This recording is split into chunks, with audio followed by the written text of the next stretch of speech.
अस्सलामु अलैकुम वरहमतुल्लाहि वबरकातुहू।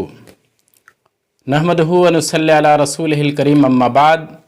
औज़ु बिल्लाहि मिनश शैतानिर रजीम, बिस्मिल्लाहिर रहमानिर रहीम। या अय्युहल्लज़ीना आमनू इज़ा तदायनतुम बिदैनिन इला अजलिन मुसम्मा फक्तुबूहु। सूरा बकरा आयत नंबर 282। मोहतरम हजरात, ये सूरा बकरा की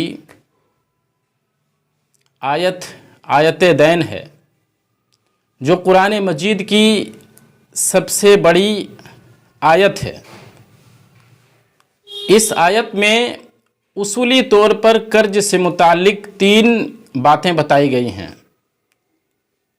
पहली बात यह है कि जब हम कर्ज का लेन देन करें तो उसका दस्तावेज़ तैयार होना चाहिए, ताकि आगे चल कर के कोई झगड़े का मामला ना हो। कहीं ऐसा ना हो कि आगे चल कर के कर्ज देने वाला 1 लाख दिया है तो कहेगा आगे चल कर के मैंने 2 लाख दिया था, या ऐसा हो सकता है कि कर्ज लेने वाला 1 लाख लिया है और आगे चल कर के कहे कि नहीं मैं 50,000 ही लिया हूँ। तो ये झगड़ा आगे चल कर के ना हो, इसलिए इस आयत करीमा में उसूली तौर पर जो 3 बातें बताई गई हैं, बुनियादी तौर पर जो 3 बातें बताई गई हैं, उसमें से एक बात यह है कि लेन देन की दस्तावेज़ तैयार होनी चाहिए, तहरीरी शक्ल उसकी होनी चाहिए।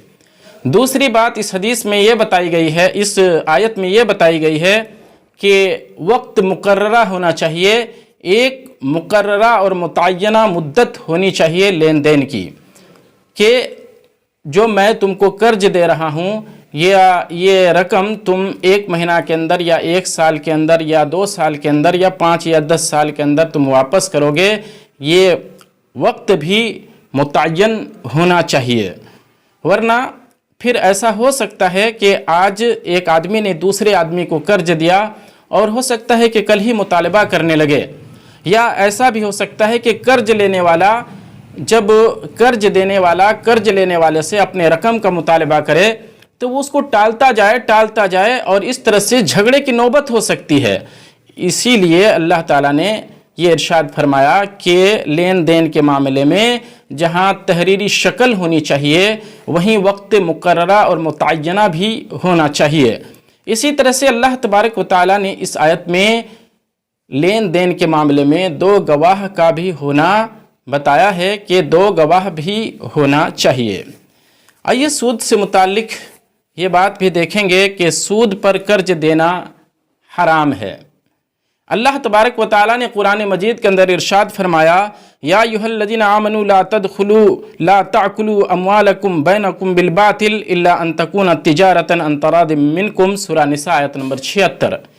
अल्लाह तबारक व तआला ने इरशाद फरमाया कि ऐ मोमिनो, तुम एक दूसरे का माल बातिल तरीके से मत खाओ, मगर ये कि आपसी बाहमी रजामंदी से तिजारत के ज़रिए से हो। इस आयत में इस बात का सबूत मौजूद है। अल्लाह तबारक व तआला ने इस बात की तरफ इशारा किया है कि हम सूद पर कर्ज ना दें, सूद पर कर्ज देना हराम है। इसी तरह से जब भी हम किसी से कर्ज लें तो हम उसको अदा करने की नीयत से लें। हमारी नीयत ये नहीं होनी चाहिए कि मैंने कर्ज लिया और इसको मैं बाद में हड़प कर लूँगा, ऐसी नीयत हमारी नहीं होनी चाहिए। बुखारी शरीफ हदीस नंबर 2387 में रसूलुल्लाह सल्लल्लाहु अलैहि वसल्लम ने इरशाद फरमाया कि जिसने किसी से कर्ज लिया अदा करने की नीयत से, तो अल्लाह तबारक व तआला उसके लिए असबाब पैदा कर देता है और कर्ज लेने वाला बआसानी कर्ज को अदा भी कर देता है। लेकिन अगर कोई आदमी कर्ज इस नीयत से लेता है कि मैं कर्ज लूँगा और बाद में माल को हड़प कर लूँगा, तो फिर अल्लाह तबारक व तआला उसको बर्बाद कर देता है। मतलब ये है कि अल्लाह तबारक व तआला जब एक इंसान किसी से कर्ज लेकर के माल को हड़प लेने की कोशिश करता है तो कर्ज लेने वाले की साख गिर जाती है और गिर जाने के बाद لوگوں کو دھیرے دھیرے معلوم ہو جاتا ہے کہ یہ آدمی قرض لینے کے بعد واپس نہیں کرتا ہے، تو لوگ پھر اس کو قرض نہیں دیتے ہیں، پھر ضرورت کے تحت بھی اس کو قرض لینا کسی سے مشکل ہو جاتا ہے، اور یہ بسا اوقات روپے کا محتاج ہو جاتا ہے، لیکن کوئی قرض اسے نہیں دیتا۔ رسول اللہ صلی اللہ علیہ وسلم نے قرض کی ادائیگی کی آسانی کے لیے دعائیں بھی سکھائی ہیں۔ آپ صلی اللہ علیہ وسلم نے یہ دعا سکھائی کہ اگر کسی نے قرض لیا ہے تو اس کی ادائیگی کی آسانی کے لیے اللہ تعالیٰ سے دعا کرے۔ آپ نے دعا سکھائی، اللہم اکفنی بحلالک عن حرامک واغننی بفضلک من سواک۔ اسی طرح سے آپ صلی اللہ علیہ وسلم نے ایک دوسری دعا سکھائی، اللہم انی اعوذ بک من الہم والحزن والعجز والکسل والجبن والبخل وضلع الدین وغلبۃ الرجال۔ محترم حضرات، آج کے درس میں ہم نے قرض سے متعلق چند باتیں دیکھنے کی کوشش کی۔ اللہ تعالیٰ سے دعا ہے کہ اللہ تبارک و تعالیٰ ہمیں ان سب باتوں کو سمجھنے اور سمجھنے کے ساتھ عمل کی توفیق عطا فرمائے۔ آمین۔ وآخر الدعوانا ان الحمد للہ رب العالمین۔ السلام علیکم ورحمۃ اللہ وبرکاتہ۔